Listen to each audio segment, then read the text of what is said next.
di surga. Selain kau tiada yang lain yang ku ingini di bumi, yang ku ingini di bumi. Sekalipun dagingku dan hatiku habis lenyap, gunung batu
Shalom teman-teman semua, balik lagi bersama Kak Peter yang hari ini akan menyampaikan kebenaran firman Tuhan. Sebelum mendengar firman Tuhan, ayo yang masih belum siap-siap, siap-siap dulu, oke? Kalau udah siap, katakan amin. Oke, lipat tangannya, tutup matanya, kita berdoa dulu. Tuhan, terima kasih buat hari ini. Kami mau mendengar firman-Mu, biarkan firman ini menjadi kebenaran akan Tuhan.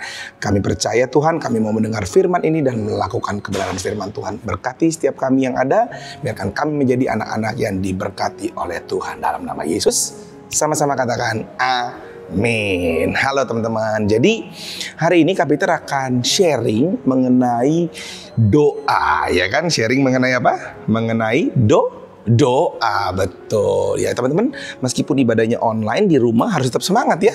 Jadi kalau Kak Peter ngomong katakan amin, teman-teman harus katakan amin.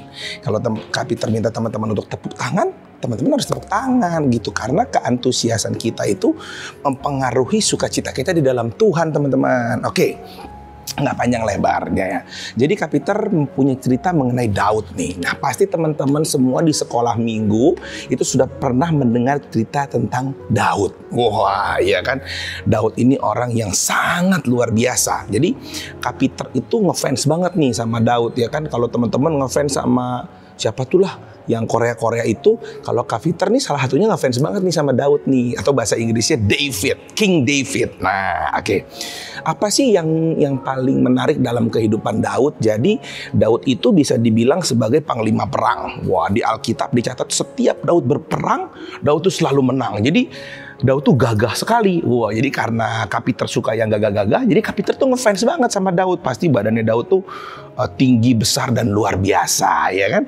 Jadi kita bisa menyebut Daud sebagai panglima perang. Lalu teman-teman yang paling spektakuler, pasti juga teman-teman pernah dengar Daud mengalahkan Goliat. Betul, mengalahkan siapa?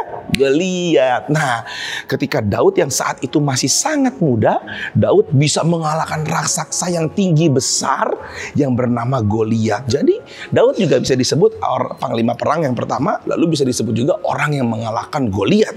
Oke.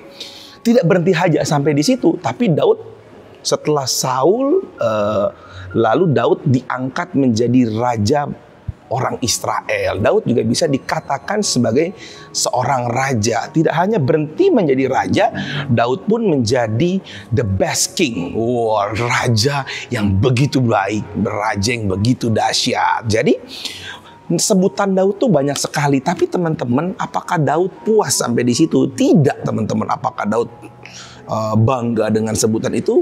Ya pastinya dia bangga. Tetapi menurut saya, menurut Kak Peter, sebutan yang paling membanggakan dari kehidupan Daud bukanlah panglima perang terhebat, bukanlah orang yang mengalahkan Goliat, bukanlah raja terbaik. Lalu apa dong Kak Peter sebutan yang paling membanggakan bagi seorang Daud? Oke, kita sama-sama buka Alkitab kita. Oke. Ayo yang ngobrol-ngobrol. Kita buka dulu Alkitab kita di Kisah Para Rasul 13 ayat 22. Nah, kalau Kisah Para Rasulnya ada di Perjanjian Lama atau Perjanjian Baru? Betul sekali, adanya di Perjanjian Baru. Oke, kita buka ya. Yang sudah dapat katakan amin. Oke. Mungkin masih ada yang nyari-nyari Kisah Para Rasul 13 ayat ke-22. Yang udah dapat katakan yes. Oke. Kak Peter bacakan dan teman-teman di rumah juga baca sama-sama sama Kak Peter ya. Oke. Setelah Saul disingkirkan, Allah mengangkat Daud menjadi raja mereka. Tentang Daud, Allah tidak menyatakan, aku telah mendapatkan Daud bin Isai, seorang yang berkenan di hatiku dan yang melakukan segala kehendakku. Saya ulang sekali lagi, setelah Saul disingkirkan, Allah mengangkat Daud menjadi raja mereka. Tentang Daud, Allah telah menyatakan, aku telah mendapatkan Daud bin Isai, seorang yang berkenan di hatiku dan melakukan segala kehendakku.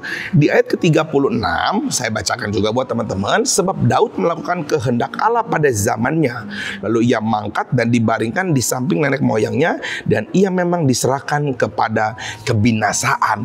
Alkitab kita yang kita baca ini mengangkat Daud atau menyebut Daud sebagai orang yang berkenan di hadapan Tuhan. Nah, ini adalah sebutan yang paling membanggakan. Lebih dari seorang raja, lebih daripada seorang panglima perang, lebih dari seorang yang mengalahkan Goliat. Daud disebut orang yang berkenan di hadapan Tuhan. Nah, teman-teman muda semuanya, teman-temanku semuanya yang hari ini menonton tayangan ini, saya ingin pastikan bahwa teman-teman boleh menjadi pelajar yang hebat, menjadi pelajar yang berprestasi, jago main sepak bola, jago masak, apapun itu teman-teman harus melakukannya menjadi expert. Tapi jangan lupa teman-teman juga harus menjadi orang yang berkenan di hadapan Tuhan. Sama-sama katakan sama Kak Peter, saya enggak harus lebih keras lagi, katakan saya. Itu masih lembek banget, katakan saya. Yes, saya orang yang berkenan di hadapan Tuhan. Oke? Ketiga, lebih keras lagi ya. Katakan saya adalah orang yang berkenan di hadapan Tuhan. Nah, saudara, teman-teman semua, jadi Alkitab mencatat Daud adalah orang yang bergantung hidupnya kepada Tuhan Yesus. Oke, teman-teman, apa sih yang diceritakan bahwa Daud itu selalu berdoa sama Tuhan ketika dia masih menjadi gembala domba 2-3 ekor. Alkitab mencatat Daud itu menjadi gembala 2-3 ekor. Wah, ketika hidupnya belum dipromosikan, ketika hidupnya belum dikenal banyak orang, ketika dia belum menjadi panglima perang, ketika dia belum mengalahkan Goliat, hidupnya tetap berdoa sama Tuhan. Nah, ya kan, jadi teman-teman, selagi teman-teman masih muda, terus berdoa sama Tuhan. Apa sih pentingnya berdoa? Berdoa bisa bikin kamu tuh tenang. Berdoa tuh bisa bikin kamu lebih dekat sama Tuhan. Berdoa tuh semakin bisa bikin kamu tuh percaya diri, ya kan, karena ada Tuhan di dalam hidupmu. Oke? Lalu ketika Daud menjadi panglima perang, Daud tetap berdoa. Ketika Daud menjadi seorang raja, dia tetap berdoa. Nah, teman-teman yang dikasihi dalam Tuhan, Kak Peter mungkin nggak tahu apa sih kendala yang sedang kau hadapi hari ini? Mungkin sekolahnya susah, mungkin sedang ada masalah sama teman, mungkin sedang ada masalah dengan orang tua. Teman-teman, sedang apapun engkau hari ini, atau mungkin engkau sedang dalam performa yang terbaik, sekolahmu luar biasa, sekolahmu lagi sedang ranking. Dalam situasi apapun, tetaplah engkau menjadi pribadi-pribadi yang terus berdoa dan memiliki jam doa. Oke? Jadi Kak Peter mengencourage teman-teman muda semuanya menonton. Kalian bukan lagi anak kecil. Kalian bukan lagi adik-adik di sekolah minggu yang hayu berdoa ya. Meskipun terkadang papa mama lupa untuk mengajak kalian berdoa, tetaplah kalian memiliki jam doa sama Tuhan ya. Keadaan lagi baik, berdoa. Keadaan lagi kurang baik, berdoa. Ya, intinya doa akan menjadi gaya hidup orang percaya. Jadi teman-teman semua yang dikasih, Daud aja yang menjadi seorang raja yang begitu hebat, yang begitu perkasa, dia berdoa. Jadi teman-teman muda semuanya, salah satu tipsnya kalau kalian tetap mau hidup kalian diberkati Tuhan adalah memiliki jam doa dan kualitas doa yang baik. Oke? Kiranya berkat dari Tuhan kita menyertai teman-teman semua. Tuhan Yesus memberkati. God bless you. Bye-bye.